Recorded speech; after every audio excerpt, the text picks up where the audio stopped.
I used to believe that betrayal was something that happened between strangers, enemies, or people who never truly loved each other. I never imagined it could come from someone who shared my childhood, my secrets, and my blood. My sister and I grew up under the same roof, slept in the same room, and dreamed about the future together. We were not just sisters.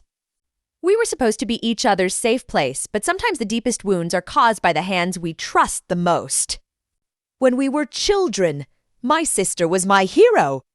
She was older than me, braver than me, and always seemed to know what to do if I was scared. She stood in front of me if I cried. She wiped my tears.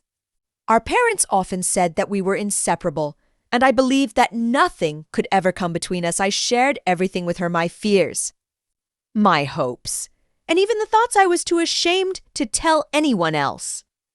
As we grew older, our lives began to change. Responsibilities increased. Expectations grew heavier, and the world stopped feeling simple still. I trusted her completely. I told her things I had never said out loud before. I believed that whatever happened, my sister would protect me, just like she always had. The betrayal did not come suddenly. It arrived quietly, wearing the face of love and concern at first. I did not notice anything wrong. I only felt small changes, shorter conversations, colder replies, and a strange distance that had never existed before when I asked her if something was wrong. She smiled and said everything was fine. I believed her because trusting her felt natural. One day, I learned the truth in the worst possible way. Something very personal, something I had begged her to keep private, was no longer a secret. People looked at me differently, they whispered when I entered a room. I felt exposed, like my soul had been torn open for everyone to see. At first, I was confused, then I was afraid, and finally, I was devastated when I realized where the betrayal had come from. It was my sister. She had shared my secret with others. Worse than that, she had changed parts of the story, making me look weak, foolish, and guilty. I remember the moment clearly, the shock that froze my body, the ringing in my ears, and the sudden understanding that the person I trusted most had hurt me the deepest. I wanted to believe there was a misunderstanding. I wanted to believe someone else was responsible. But the truth was undeniable. When I confronted her, she did not apologize. She said she had her reasons. She said she was helping me. She said I was too sensitive. Those words hurt more than the betrayal itself in that moment. I realized that she did not see my pain. She did not feel my shame. She only saw her own perspective. The hardest part was not losing her trust. It was losing my sense of safety. Home no longer felt like home. Family no longer felt like protection. I began to question myself. I wondered if I had been foolish to trust her. I wondered if I deserved what had happened. Betrayal has a strange power. It makes you doubt your own worth. For a long time, I stayed silent. I smiled in front of others and cried alone.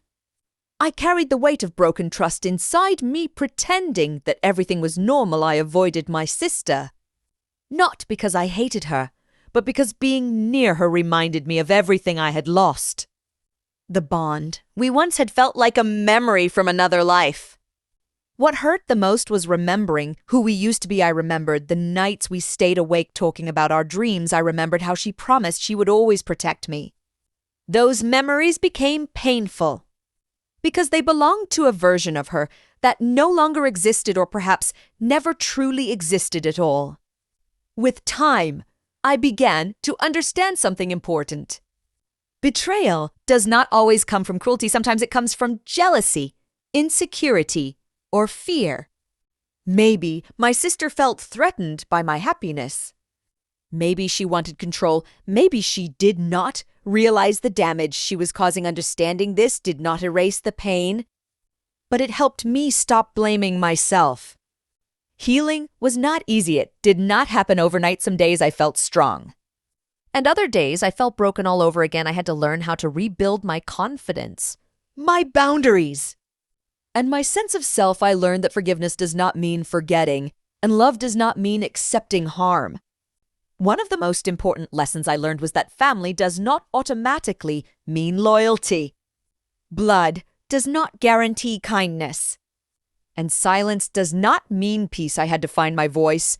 Even if my sister never truly listened, I had to choose myself. Even when it felt selfish today. My relationship with my sister is different. The closeness we once had is gone. There are conversations we will never have again, and trust that may never fully return, but I no longer carry the same anger. I carry clarity. I understand that protecting my heart is not a betrayal, it is survival. This story is not about hatred. It is about loss. It is about learning that even the people we love the most are capable of hurting us. It is about growing strong in the places where we were once broken. And most importantly, it is about choosing healing over bitterness. If there is one thing I want others to learn from my story, it is this: betrayal can change you. But it does not have to destroy you. You are allowed to grieve what you lost. You are allowed to walk away. And you are allowed to rebuild yourself into someone stronger, wiser, and more whole than before my sister betrayed me. And that truth will always be part of my story, but it is not the end of it. The end of my story is about resilience, self-respect, and learning that sometimes the bravest thing you can do is let go.